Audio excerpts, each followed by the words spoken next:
1897 সালে এডওয়ার্ড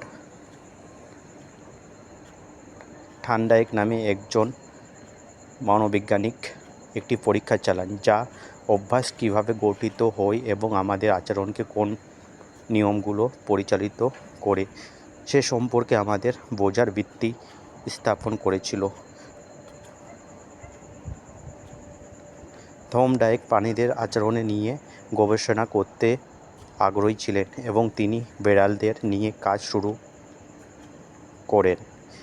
তিনি প্রতিটি বিড়ালকে পাজল বক্স নামে পরিচিত একটি যন্ত্রের ভেতর রাখতেন।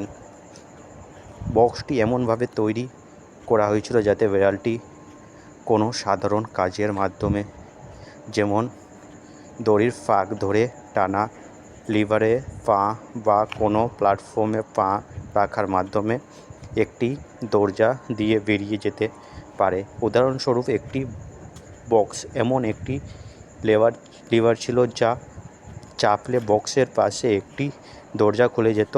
দরজাটি খুলে গেলে বিড়ালটি দ্রুত বেরিয়ে আসে, খাবার বাটির কাছে দৌড়ে যেতে পারত। এমনভাবে বিড়ালটি বাক্সে ভেতর রাখার সাথে সাথেই পালাতে চাইত।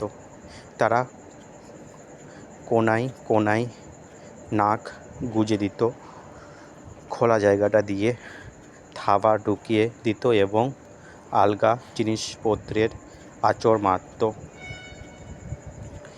কয়েক মিনিট খোঁজাখুঁজির পর বিড়ালগুলো ঘটনাক্রমে সেই জাদুকারী লিভারটি চেপে ফেলত।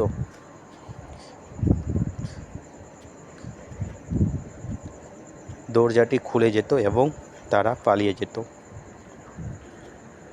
থার্নডাইক অনেকগুলো পরীক্ষার মাধ্যমে প্রতিটি বিড়ালের আচরণ পর্যবেক্ষণ করেছিল। শুরুতে প্রাণীগুলো বক্সের মধ্যে এলোমেলোভাবে ঘোরাফেরা করত, কিন্তু যেই মাত্র লিভারটি চাপা হয় এবং দরজাটি খুলে যেত, শেখার প্রক্রিয়া শুরু হয়ে যেত। ধীরে ধীরে প্রতিটি বিড়াল লিভারের চাপা কাজটি বক্স থেকে বেরিয়ে খাবার পাওয়ার পুরস্কার সাথে যুক্ত করতে শিখেছিল। 20 থেকে 30টি পরীক্ষার পর সেই আচরণটি এতটাই সক্রিয় এবং অভ্যাসে পরিণত হয়েছিল যে বিড়ালটি কয়েক সেকেন্ডের মধ্যে পালাতে পারত। উদাহরণস্বরূপ,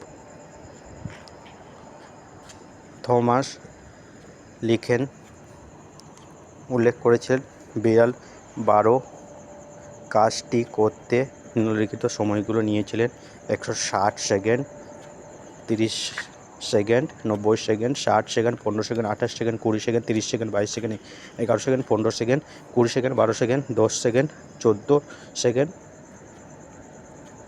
10 second, 8 second, 8 second, 5 second, 10 second, 8 second, 6 second, 6 second, 7 second.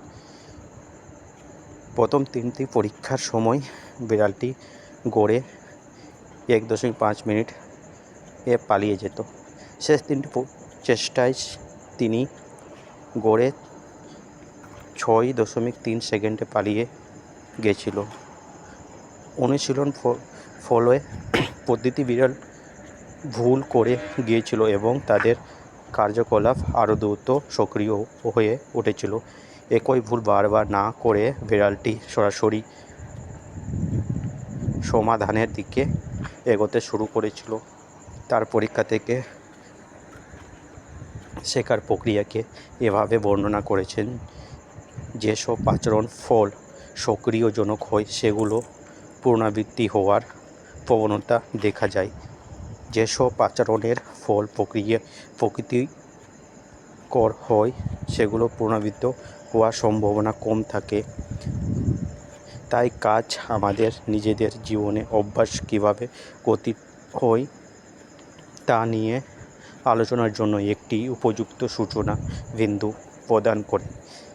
এটি ছিল মৌলিক প্রশ্নের উত্তরও দেয়, যেমন অভ্যাস কী এবং মস্তিষ্ক কেমনই বা এগুলো তৈরি করার জন্য এতটা চেষ্টা করে।